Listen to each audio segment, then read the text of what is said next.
Diesel engine में जब fuel burn होता है तो उससे निकलती है एग्जॉस्ट गैसेस, और उस एग्जॉस्ट गैसेस में कई तरह की हार्मफुल गैसेस होती हैं, जैसे कि nitrogen oxide, particulate matter, hydrocarbons, carbon monoxide. तो इस वीडियो में हम जानने वाले हैं कि डीजल इंजन में हार्मफुल गैसेस को कैसे कम करा जाता है। पिछली वीडियो में हमने जाना था कि पेट्रोल इंजन में कैसे हार्मफुल गैसेस को कम करा जा सकता है। अगर आपको वो वीडियो देखना है तो वीडियो का लिंक डिस्क्रिप्शन में मिल जाएगा। मॉडर्न डीजल इंजन में इमिशन को कंट्रोल करने के लिए मैन्युफैक्चरर इमिशन डिटेक्शन का यूज करते हैं, और इमिशन को कम करने के लिए सबसे कॉमन सिस्टम का यूज करते हैं वो है exhaust gas recirculation. EGR system में कुछ पोर्शन एग्जॉस्ट गैस का वापस से कंबशन चेंबर में भेजा जाता है इनटेक मैनिफोल्ड की मदद से, और ये एग्जॉस्ट गैस मिक्स होता है फ्रेश एयर और फ्यूल के साथ, और कंबशन के दौरान जिसकी वजह से कम ऑक्सीजन सिलेंडर के अंदर जाएगा, जिससे कि कंबशन टेम्परेचर कम होता है, और कम ऑक्सीजन होने की वजह से नाइट्रोजन ऑक्साइड की जो क्वांटिटी होती है वो 70% तक कम हो जाती है। और अगर इंजन का टेम्परेचर ज्यादा होगा तो नाइट्रोजन ऑक्साइड की जो मात्रा होती है वो ज्यादा प्रोड्यूस करता है इंजन। तो इन हार्मफुल गैसेस को कंट्रोल करने के लिए यूज करते हैं कैटेलिक कन्वर्टर का,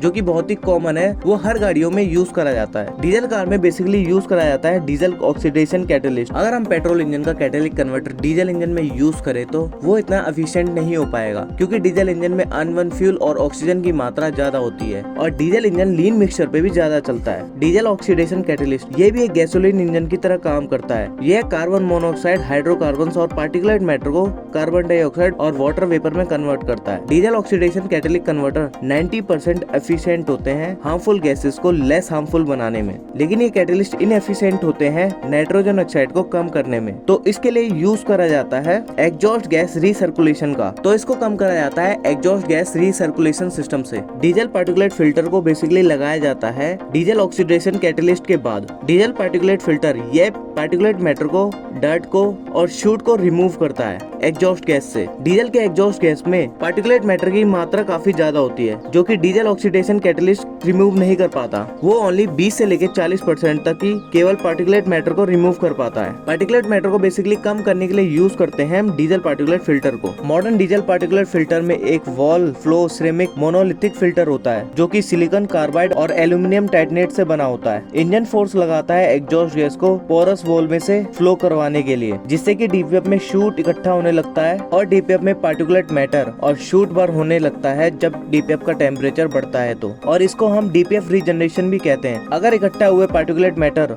और शूट का रीजनरेशन ना हो तो इसकी वजह से इंजन परफॉर्मेंस कम हो जाता है और इमिशन की मात्रा बढ़ जाती है। Exhaust gas diesel particulate filter से फिल्टर होने के बाद जाता है एससीआर में। एससीआर का मतलब होता है सेलेक्टिव कैटेलिस्ट रिडक्शन। इसमें होता है एससीआर कैटेलिस्ट, यह हार्मफुल गैसेस को ब्रेक डाउन करता है। एससीआर कैटेलिस्ट बने होते हैं टाइटेनियम डाइऑक्साइड से और वेनेडियम पेंटो ऑक्साइड से। यह कैटेलिस्ट केमिकल रिएक्शन करता है हार्मफुल नाइट्रोजन ऑक्साइड के साथ। यह नाइट्रोजन ऑक्साइड को नाइट्रोजन और वाटर वेपर में कन्वर्ट करता है। Selective catalyst reduction system tier 4 और यूरो 6 स्टैंडर्ड को फॉलो करता है, और इस स्टैंडर्ड का काम होता है हार्मफुल इमिशन को रिड्यूस करना। यह हैवी ट्रक्स, कार्स और कमर्शियल व्हीकल्स में इमिशन को कम करने में हेल्प करता है। और ये इमिशन होते हैं जैसे कि nitrogen oxide, particulate matter, hydrocarbon और कार्बन मोनोऑक्साइड। इनको लगभग ये 95% तक कम कर देता है। कैटेलिक कन्वर्टर के साथ एक टैंक लगाया जाता है और इसमें होता है यूरिया सॉल्यूशन, और इसको बेसिकली हम बोलते हैं diesel exhaust fluid. Diesel exhaust fluid को बेसिकली यूज करा जाता है नाइट्रोजन ऑक्साइड को कम करने के लिए। और डीपीएफ में होता है 32.5% यूरिया और 67.5% deionised water. Diesel exhaust fluid को पंप करा जाता है टैंक से इंजेक्टर में, और इंजेक्टर को लगाया जाता है एससीआर कैटेलिस्ट के पास में। इंजेक्टर डीजल एग्जॉस्ट फ्लूइड को स्प्रे करता है, वो भी एससीआर कैटेलिस्ट में पहुंचने से पहले। जब diesel exhaust fluid exhaust pipe में जाता है तो हाई टेम्परेचर के कारण ये अमोनिया और कार्बन डाइऑक्साइड में ब्रेक हो जाता है, और अमोनिया और कार्बन डाइऑक्साइड जाते हैं एससीआर कैटेलिस्ट में। अमोनिया रिएक्ट करता है नाइट्रोजन ऑक्साइड के साथ, जिससे कि नाइट्रोजन ऑक्साइड कन्वर्ट हो जाता है नाइट्रोजन और वाटर वेपर में, जो कि एक हार्मलेस गैस होती है। टेम्परेचर और नॉक्स सेंसर को इंस्टॉल करा जाता है एससीआर कैटेलिस्ट के अपस्ट्रीम और डाउनस्ट्रीम में, जिससे कि एग्जॉस्ट का टेम्परेचर और नाइट्रोजन ऑक्साइड की कंसंट्रेशन को सेंस कर सके, और ये सेंसर इंफॉर्मेशन लेकर इलेक्ट्रॉनिक कंट्रोल यूनिट यानी ईसीयू को देता है। डीजल एग्जॉस्ट फ्लूइड का जो इंजेक्शन रेट होता है उसको कंट्रोल करा जाता है, जिससे कि जो एससीआर कैटेलिस्ट होता है काफी एफिशिएंट हो जाता है। अब जानते हैं कैटेलिक कन्वर्टर के एडवांटेज के बारे में। कैटेलिक कन्वर्टर 87% हाइड्रोकार्बन्स को कम करता है, 85% कार्बन मोनोऑक्साइड को कम करता है, 62% नाइट्रोजन ऑक्साइड को कम करता है।